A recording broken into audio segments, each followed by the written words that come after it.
बच्चों, in this question we're given which of the following set of molecules will have zero dipole moment. तो हमें कुछ option दिया गया है सम सेट ऑफ मॉलिक्यूल्स और हमें बोलना है कि कौन से वाले में जीरो डाइपोल मोमेंट होगा. ओके, तो यहाँ पे जो की कॉन्सेप्ट यूज होगा, जो हमारा की कॉन्सेप्ट होगा वो होगा डाइपोल मोमेंट के ऊपर. ओके, फर्स्ट ऑफ ऑल हमें डाइपोल मोमेंट के ऊपर हमारा यहाँ पे की कॉन्सेप्ट बनेगा और सेकंड हमारा होगा नॉन पोलर मॉलिक्यूल्स के ऊपर हमें जानने को मिलेगा. Right, non polar molecules. तो अगर हम ऑप्शंस में देखें, पहला ऑप्शन दिया गया था बोरॉन ट्राइफ्लोराइड. तो बोरॉन ट्राइफ्लोराइड हम ड्रॉ करके देखते हैं. तो यहाँ पे है BF3. तो फ्लोरीन इज मोर इलेक्ट्रोनेगेटिव और ये भी इस तरफ होगा. तो यहाँ पे क्या होगा, ये दोनों जो रिजल्टेंट वेक्टर होगा, समीशन जो होगा वो जीरो होगा. यहाँ पे mu will be equal to zero. तो ये क्या होगा, ये एक पोलर नॉन पोलर मॉलिक्यूल होगा. नॉन पोलर मॉलिक्यूल तो इसका डाइपोल सबसे कम होगा. फिर हमारा आता है हाइड्रोजन फ्लोराइड HF. यहाँ पे हमें कुछ रिजल्टेंट वेक्टर मिलेगा, mu will be not equal to zero. Okay, that is a non polar नहीं होगा ये. ओके, देन हमारा है carbon dioxide, that is CO2. यहाँ पे भी क्या होगा, mu will be equal to zero. Okay, तो यहाँ पे भी डाइपोल मोमेंट हमें जीरो दिखाई देगा. फिर है 1,3 डाइक्लोरोबेंजीन. तो बेंजीन के 1,3 पोजीशन में हमारा क्या है, क्लोरीन ग्रुप है. सो 1 and 3 पोजीशन में हमारा क्लोरीन ग्रुप है. तो ये क्लोरीन के तरफ होगा एरो. तो यहाँ पे जो एक रिजल्टेंट हमें दिखाई देगा, mu will be not equal to zero है.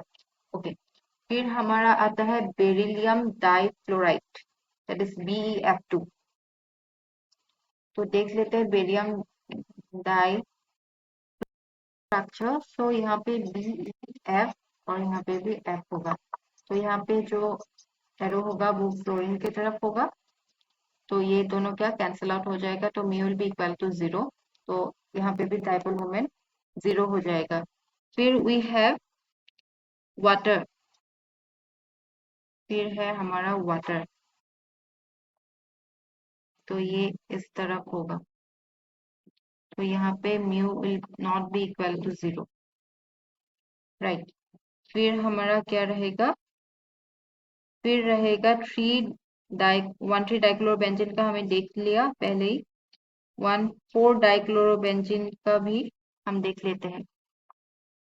1,4 डाइक्लोरोबेंजीन, दैट इज 1 और 4 पोजीशन में क्लोरीन रहेगा. तो यहाँ इस तरफ होगा.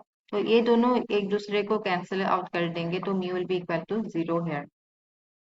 राइट, और फिर हमारा ऑप्शंस में एमोनिया है. एमोनिया का देख लेते हैं.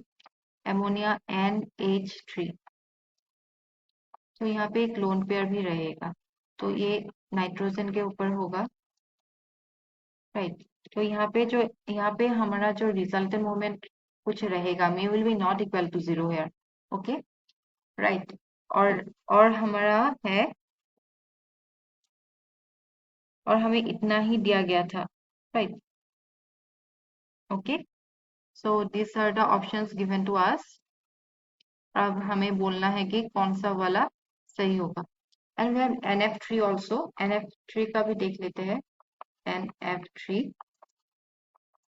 ये क्या क्लोरीन की तरफ होगा और यहाँ पे लोन पेयर तो लोन पेयर की तरफ होगा. तो यहाँ पे mu will be equal to zero again. तो 1 2 3, देन वी हैव 4 and 5. 5 ऐसा मॉलिक्यूल्स है जिनका डाइपोल मोमेंट जीरो है.